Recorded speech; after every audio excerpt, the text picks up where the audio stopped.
تو پھر قرآن کا فلسفہ شہادت کیا ہے؟ اور جیسا کہ میں نے کہا ہے حدیث میں یہ لفظ استعمال ہوا ہے مقتول فی سبیل اللہ کے لیے، تو اس کا ربط کیا ہے؟ یہی در حقیقت دو کوسچنز ہیں کہ جن پر میں اس وقت گفتگو کروں گا،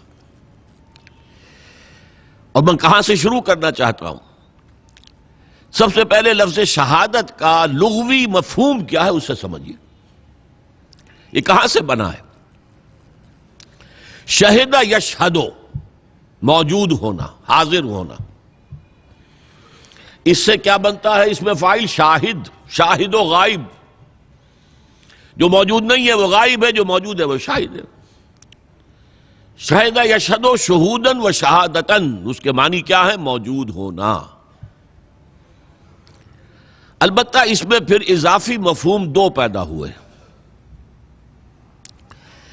ظاہر بات ہے کہ اگر کوئی کہیں حادثہ ہوا ہے، کوئی وقوعہ پیش آیا ہے، کوئی قتل ہوا ہے، کچھ اور ہوا ہے، تو گواہی اسی کی معتبر ہوگی جو وہاں موجود تھا، آن دی اسپاٹ، آئی وٹنس۔ لہذا یہاں سے اس کے اندر گواہی کا مفہوم آ گیا، شاہد گواہ۔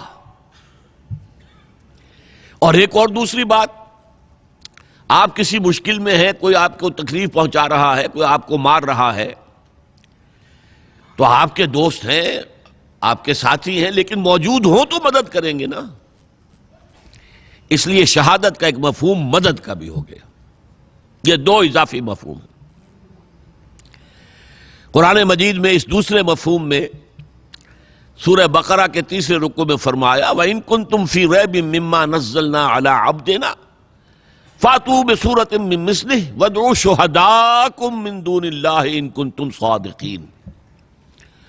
اور اے لوگو، اگر تمہیں فی الواقع کوئی شک ہے کہ یہ کلام جو ہم نے اپنے نبی، اپنے بندے محمد پر اتارا ہے صلی اللہ علیہ وسلم، یہ ہمارا کلام نہیں ہے بلکہ اس کا اپنا کلام ہے، تو تم اس جیسی ایک صورت بنا کر لے آؤ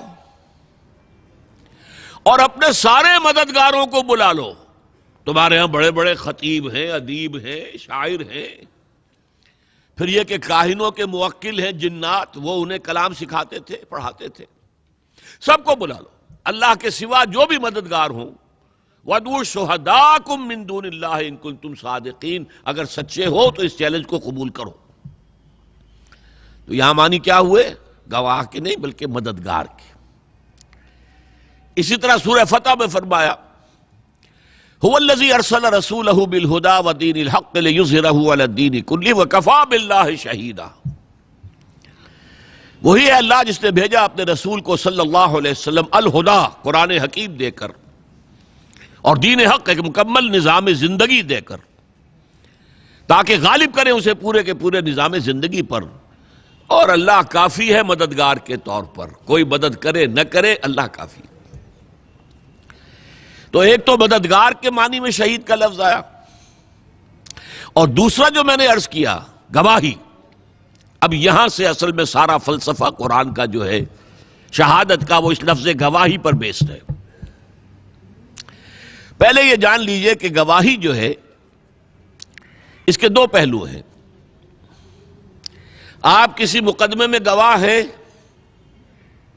تو آپ کی گواہی کسی کے حق میں ہے، کسی کے خلاف ہے۔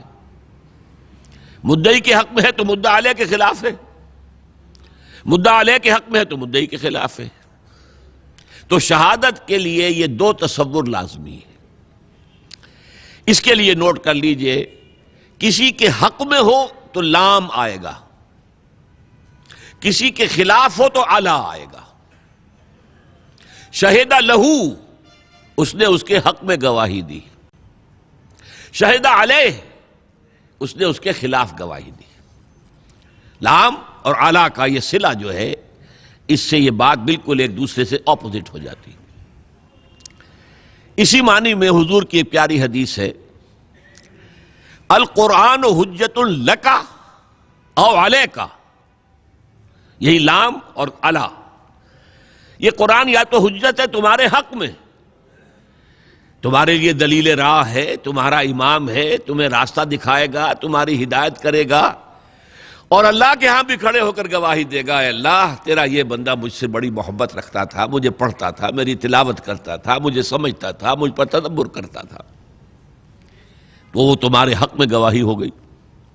او علیکا، یا تمہارے خلاف، اے اللہ یہ بدبخت کہتا تھا کہ میں مانتا ہوں قرآن کو، اور مجھے پڑھتا تک نہیں تھا، اس نے کبھی مجھے کھول کر نہیں دیکھا، اور پڑھتا تھا تو بغیر سمجھے پڑھتا تھا، اور کچھ سمجھ بھی لیتا تھا تو عمل نہیں کرتا تھا۔ تو القرآن حجت لکا، یا تمہارے حق میں حجت اور دلیل، اور یا او علیکا، یا تمہارے خلاف۔ تو شہادت کا یہ معاملہ سمجھ لیجئے کہ کسی کے حق میں کسی کے خلاف۔ هي الحلقات تحفظني بآيات من القرآن، هي الحلقات تملأني بحب المصطفى العدنان، هي الحلقات تحفظني